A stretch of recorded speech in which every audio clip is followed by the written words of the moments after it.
नमस्कार दोस्तों, आपका स्वागत है आपके अपने YouTube channel Vidhi judicial academy में। मेरा नाम है Vijendra Verma and I am the director founder of the Vidhi judicial academy. We provide coaching for the judicial services exams, and through this video we are trying to reach out to you to provide you full professional exam oriented coaching for the judicial services, and that is free of cost. इन classes में जो videos हम आपको provide करेंगे, we are going to provide you the entire foundation course including all the books, including all the details whether it is required for the prelims or mains or for the guidance for the interview. Means in videos को आपने सिर्फ इतना करना है, sequence में देखना है, playlist को अच्छी तरीके से देखना है। सब्जेक्ट वाइज मिल जाएंगे आपको, CPC, constitution, contract, BNS, BNSS, इन सब की प्लेलिस्ट आपको सीक्वेंस में मिलेगी। इन प्लेलिस्ट को देख करके आपने you have to take the coaching from the scratch. First video से लेके लास्ट वीडियो तक आपने करना है। उन्हीं वीडियोस में आपको गाइड किया गया है कि किस तरीके से आप किसी को कोई सा particular provision, section, sub section उसको प्रीलिम्स के लिए पढ़ना है क्या, मेंस के लिए पढ़ना है क्या, और उसके किस तरीके से नोट्स करने चाहिए, कैसे आपको रिवीजन करना चाहिए। इन्हीं वीडियोस में डिटेल में गाइडेंस आपको मिलेगी। तो प्लीज आपसे ये रिक्वेस्ट है, आप ये ना समझें कि यूट्यूब में फ्री में दिया गया है तो फिर ऐसे ही होगा। ये वो प्रोफेशनल कोर्स है जिसके लिए हम लोग अच्छी खासी हाई फीस लेते आए हैं स्टूडेंट से, लेकिन एक टाइम आता है इंसान को समाज के लिए भी करना चाहिए, और उसी इंटेंशन के साथ में we are providing you the entire course free through the YouTube channel Vidhi judicial academy. तो प्लीज हर वीडियो की जो थंबनेल है उसको देख करके आपको आइडिया लग जाएगा कि इसका सब्जेक्ट क्या होने वाला है। कुछ टॉपिक्स ऐसे होते हैं जिनको एक लेक्चर में कवर नहीं किया सकता, तो उसमें लेक्चर नंबर 1, 2, 3 सीक्वेंस से मिलेगा। प्लीज उस तरीके से देख लीजिएगा, और नोट्स आपको अपडेटेड मिलेंगे, उसके लिए कहीं जाने की जरूरत नहीं है। नोट्स का जो लिंक मिलेगा आपको डिस्क्रिप्शन बॉक्स में मिल जाएगा आपको। And thank you very much, wish you all the best. Start करें। So we have read up to section 2। उसमें जहां जहां से क्वेश्चंस आने थे प्रीलिम्स के, मेंस के, हम लोग कर चुके हैं।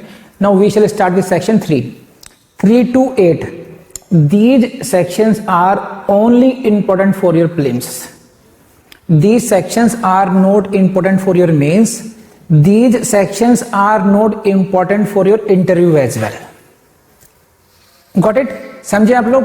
तो इन सेक्शंस की इंपॉर्टेंस किसके लिए है? Only for prelims exam. उसी पॉइंट ऑफ व्यू से आप लोगों ने इसको देखना है। कर लेंगे आप लोग। नेक्स्ट करना क्या है इसमें? 3, 4, 5, 6, 7, 8 इन सभी की हेडिंग्स हमें याद होनी चाहिए। ठीक है, अब देखते हैं थर्ड है क्या। Section 3, subordination of codes. This is dealing, section 3 is dealing with what? Subordination of codes. क्या कहता है ये? For the purpose of this code, for the purposes of this code, the district court is subordinate to high court. See, first of all, you should see this case, this objective question. See this, court of small causes under section 3 of CPC is subordinate to which court? Court of small causes under section 3 is subordinate to which court? इस तरीके के question आपसे पूछे जाएंगे कि कौन सी court किसके सबऑर्डिनेट है, ये जानने की कोशिश करनी है हम लोगों ने सेक्शन 3 में, और वही याद रखना, वहीं से आपका प्रीलिम्स से क्वेश्चन सोल्व हो जाएगा। अब देखिए क्या कहता है ये, समझ में आ गया आप लोगों? Now please see this language of this. For the purpose of this code, district court is subordinate to high court, and the every civil court of a grade inferior to that of a district court, and every court of small causes is subordinate to high court and district court. अब इसको आप ऐसे समझ लीजिए, सिर्फ ये कह रहे हैं, ये इस स्लाइड से आप समझ जाएंगे हाई कोर्ट के सबऑर्डिनेट कौन है? District court. See this slide please. इस स्लाइड में देखिए, हाई कोर्ट के सबऑर्डिनेट कौन हुई? District court. District court is subordinate to high court, and ये सिविल कोर्ट हुई other than district court, civil court and court of small causes. ये जो कोर्ट्स हैं, these are subordinate to both high court and district court. बहुत छोटी सी बात समझनी है आप लोगों ने, सबऑर्डिनेशन याद करना है केवल। This is high court and district court. So अगर we read it, we can read it like this also. तो हाई कोर्ट के सबऑर्डिनेट कौन कौन सी कोर्ट हो गई? देखो इधर, district court, civil court and court of small causes, 3 court हो गई। डिस्ट्रिक्ट कोर्ट के सबऑर्डिनेट कौन हुई? Civil court and court of small causes हो गई। यहीं से क्वेश्चन आया आपका, क्या आया? Court of small causes under section 3 CPC subordinate to what? District court, high court, both A and B. Please see this side. तो ये हो गया प्रैक्टिकल एप्लीकेशन इस सेक्शन की। अब देखो ये आया इसी तरीके से, under section 3 CPC the court of small causes is subordinate to what? High court and district court. तो दोनों का याद रखना है आप लोगों ने, कर लेंगे। Now let's move to section 4 savings. In the absence of any specific provision to the contrary, nothing in this code shall be deemed to limit or otherwise affect any special or local law now in force. Actually, this is what? This is ये है, ऐसे समझ लीजिए इसको आप। This is dealing with, देखिए CPC is a general law. If there is any special law, क्या? If there is any special law और लोकल लॉ, दोनों बात अलग अलग होती हैं। एक होता है special law, means law on A special subject, वो क्या हुआ? स्पेशल लॉ हो गया। लोकल लॉ हो गया लोकली एप्लीकेबल, किसी खास टेरिटरी में एप्लीकेबल हो, लोकल लॉ। तो अगर कोई लोकल लॉ है और क्या कोई स्पेशल लॉ है, अगर उसके provisions in conflict with CPC हैं, तब क्या होगा? If anything in the code is in conflict with anything in a special or local law, the code shall not override the inconsistent provisions. It means what? Provisions of CPC will not be applicable. अगर special law और local law के provisions इनके conflict में आते हैं, किसके? CPC के। CPC के provisions एक तरफ और किसी special law के या local law के provisions एक तरफ। If they are in conflict, तो जो इनकंसिस्टेंट प्रोविजंस होंगे वो स्पेशल लॉ के एप्लीकेबल होंगे, ना कि सीपीसी के।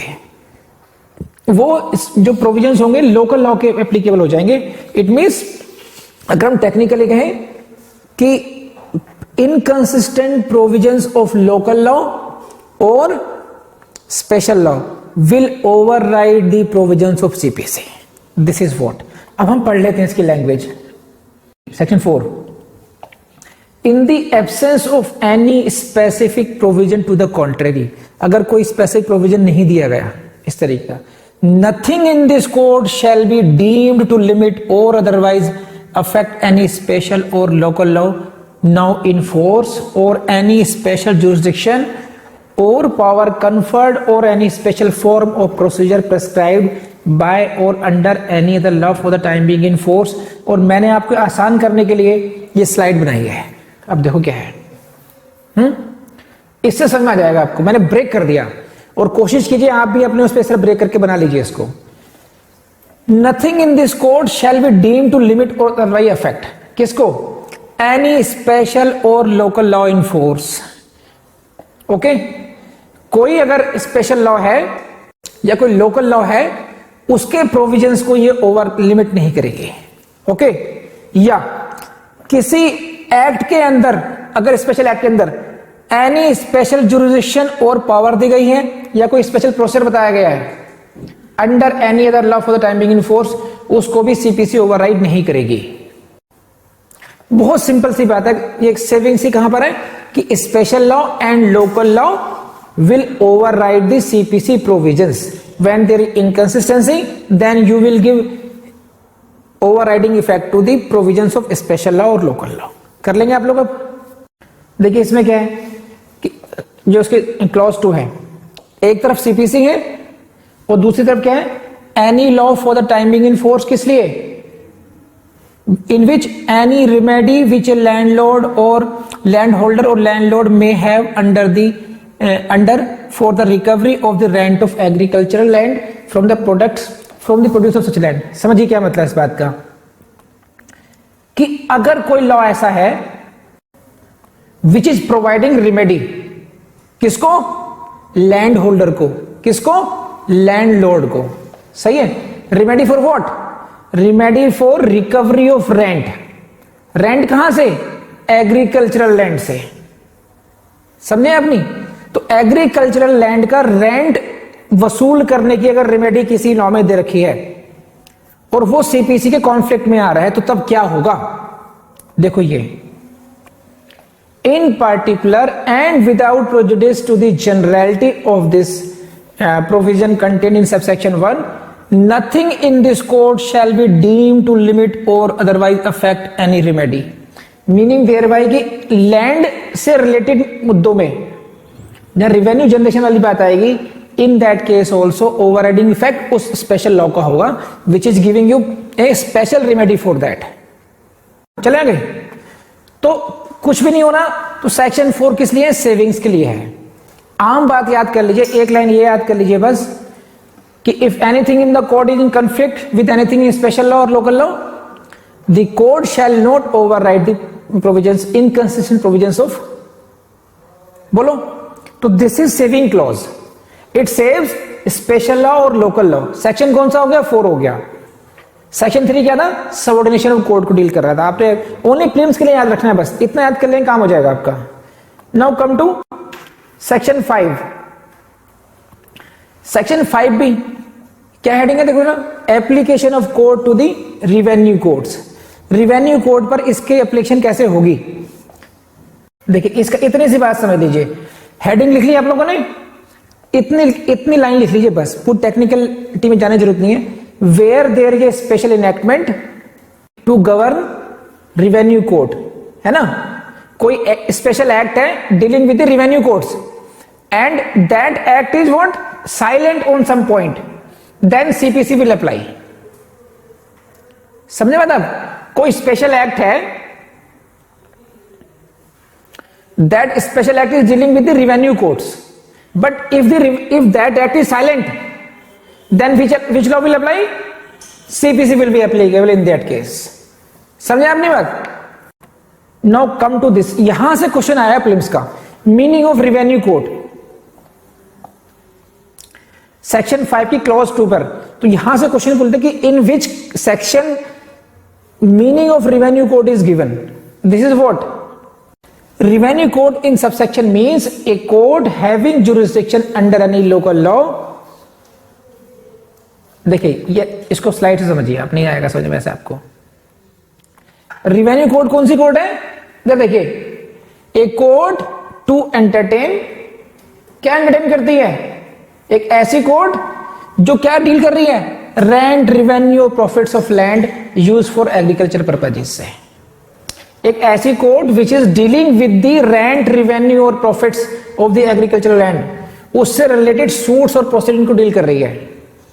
ए कोड टू एंटरटेन सूट्स और proceedings relating to rent, revenue और प्रॉफिट्स, कहां से? Of the land use for agricultural purposes. Identify कर पा रहे हैं? This code is dealing with these matters and plus it does not include civil code. Civil code से other code which is dealing with this. Question कैसा है देखो, ये under section 5(2), फिर लैंग्वेज दे दी उन्होंने, सेक्शन इसकी क्लॉज की लैंग्वेज आ गई। A code having jurisdiction under any local law, एक ऐसी कोड जिसको जुरिस्डिक्शन कहां मिला है? किसी स्थानीय विधि से मिला है, अंडर एनी लोकल लॉ। जैसे यूपी के लिए अलग से UP law, UP ZA and revenue act, LR act, UP ZA and LR act, तो लोकल विधि हो गई, ओनली फॉर यूपी हो गई वो। एमपी के लिए अलग, राजस्थान के लिए अलग, स्थानीय विधियां हो गई हैं अब ये अपनी अपनी। A code having jurisdiction under any local law, for what? Jurisdiction for what? To entertain suits और अदर प्रोसीडिंग्स। कौन सी proceedings? Relating to rent, revenue और प्रॉफिट्स ऑफ लैंड, ठीक है, but does not include a civil code. वो क्या कहलाती है? Revenue code. आई समझ नहीं बात आपको? ऐसी कोड जो इन मुद्दों को डील करती है, कौन से? Suits and proceedings relating to what? Revenue, rent, profits of agricultural land, but which is not civil code as well, that code is called as revenue code. समझे आप? इस स्लाइड में देख लीजिए दोबारा, इसको देखिए। Revenue code deals with what? Revenue code deals with what? Suits और proceedings relating to rent, revenue और प्रॉफिट्स फ्रॉम एग्रीकल्चरल लैंड। ये बात समझ में आ गई? एक रिवेन्यू कोड क्या करती है? इन मुद्दों को डील करती है, but it does not include civil code. जो सिविल कोड क्या करती है? वो इट ट्राई सूट्स और proceedings of a civil nature. तो रिवेन्यू कोड क्या काम करती है और ये क्या इंक्लूड नहीं करती है, ये समझ में आ गया। ये बात कहां लिखी है? सेक्शन 5 की क्लॉज 2 में लिखी है। कर लेंगे इतना प्रीलिम्स के पॉइंट ऑफ व्यू से? Very good. Section 6, which section deals with the pecuniary jurisdiction? It is what? Section 6। Pecuniary समझते हैं आप? पेक्यूनियरी को बोलते हैं आर्थिक, आर्थिक, फिर फाइनेंशियल बोलती है फाइनेंशियल जुरिसडिक्शन। आम भाषा में समझ लीजिए, देखिए सिविल कोर्ट का जुरिसडिक्शन बटा हुआ होता है कि ये वाली कोर्ट 10 लाख रुपए तक के मुकदमे सुनेगी, प्रॉपर्टी के मुकदमे सुनेगी, ये कोर्ट 20 लाख तक के मुकदमे सुनेगी। तो ये 10 लाख हुआ या 20 लाख का जो आंकड़ा आया, इसको हम बोलते हैं पेक्यूनियरी जुरिसडिक्शन। सही है? तो हर कोर्ट का, हर सिविल कोर्ट का एक अपना पेक्यूनियरी जुरिसडिक्शन हो गया। किसी का लिमिटेड जुरिसडिक्शन है और किसी का अनलिमिटेड हो सकता है। समझे आप? डिस्ट्रिक्ट कोर्ट का अनलिमिटेड होता है, हाई कोर्ट का अनलिमिटेड होता है। लेकिन जो सिविल स्टेट्स में सिविल जज जूनियर डिवीजन, सिविल जज सीनियर डिवीजन, वहां पर अपना लोकली उनके हिसाब से उन्होंने अपना एक पेक्यूनियरी जुरिसडिक्शन फिक्स कर रखा है कि इतने रुपए तक के इतने मुकदमे यहां पर ओरिजिनली फाइल होंगे। समझ में आ गई बात आपकी? नहीं आ गई? तो उस संदर्भ में सेक्शन 6 को देखा जाना चाहिए। ये क्या कहता है? Save in so far as is otherwise expressly provided, nothing herein contained shall operate to give any court jurisdiction over suits the amount or value of the subject matter of which exceeds the pecuniary limits of its ordinary jurisdiction। ये मैंने आपके लिए read कर दिया, अब मैं समझाता हूं इसमें क्या है। ऐसे समझिए कि अगर किसी कोर्ट को का जो जुरिसडिक्शन है वो 10 लाख रुपए तक की प्रॉपर्टी वैल्यू के लिए ही है, तो फिर वो 11 लाख या 10 लाख 1 रुपए वाले सूट को नहीं सुनेगी। वो अपनी जो उसकी हद है, जो उसकी लिमिटेशन है, उसी के अंदर वाले सूट्स को की वो एंटरटेन कर पाएगी। The court provides that a court will have jurisdiction only for दो सूट्स द अमाउंट और value of the subject matter of which does not exceed the pecuniary limits of its jurisdiction. जो उसकी आर्थिक limitation है, जो उसकी पेक्यूनियरी limitations हैं, उसके अंदर अगर वो सूट आ रहा है, in that case this court will entertain it, otherwise it will refuse to entertain it. बात समझ आ रही है आपको? तो देखो सेक्शन 3 क्या था? Again section 3 was this, it was dealing with subordination of courts. High court के सबऑर्डिनेशन सब हो गए, डिस्ट्रिक्ट कोर्ट, सिविल कोर्ट और court of small causes. District court के सबऑर्डिनेशन में सिविल कोर्ट आ गई, कोर्ट ऑफ स्मॉल कॉजेस आ गई। ये था सेक्शन 3। हमने ऐसे क्वेश्चन देखे थे इसमें कि आइडेंटिफाई करना पड़ेगा कौन सी कोर्ट किसके सबऑर्डिनेट है, which court is subordinate to which court. This is the only to be looked into in this section. Next is what? Section 4। Section 4 is saving. Saving में क्या था? It is giving priority to special law और local law over the CPC provisions. अगर inconsistent, in case of inconsistency, अगर local law और special law के provision से CPC के प्रोविजन टकरा रहे हैं, then CPC will not have overriding effect, rather provisions of special law और local law will have overriding effect. तो 3 4। 5 is dealing with what? Application of the court to revenue courts. कि revenue courts कौन सी हो गई? दो में तो समझाया रिवेन्यू कोर्ट का मीनिंग। ऐसी कोर्ट जो इन केसेस को डील कर रही है, rent revenue profits from agricultural land से, ठीक है, and which is not a civil court. तो इन कोर्ट पर सीपीसी कैसे एप्लीकेबल होगी? तो कह रहे हैं कि जो जिस एक्ट में वो डील कर रही है, वो एक्ट अगर किसी पॉइंट पे साइलेंट है, and the CPC in that case CPC will applicable in that case. यानी कि अगर मैं रिवेन्यू कोर्ट हूं तो मैं वो रिवेन्यू एक्ट देखूंगा कि भाई इस संदर्भ, इस पॉइंट पे एक्ट क्या कहता है प्रोसीजर के लिए। But if in case there is no provision in that act, then I will see CPC, my procedure will be govern by then CPC. समझ आ गई बात? नहीं आ गई? This is for the revenue court. तो 3 4 5 अब समझ में आया? 6 इज व्हाट? Pecuniary jurisdiction.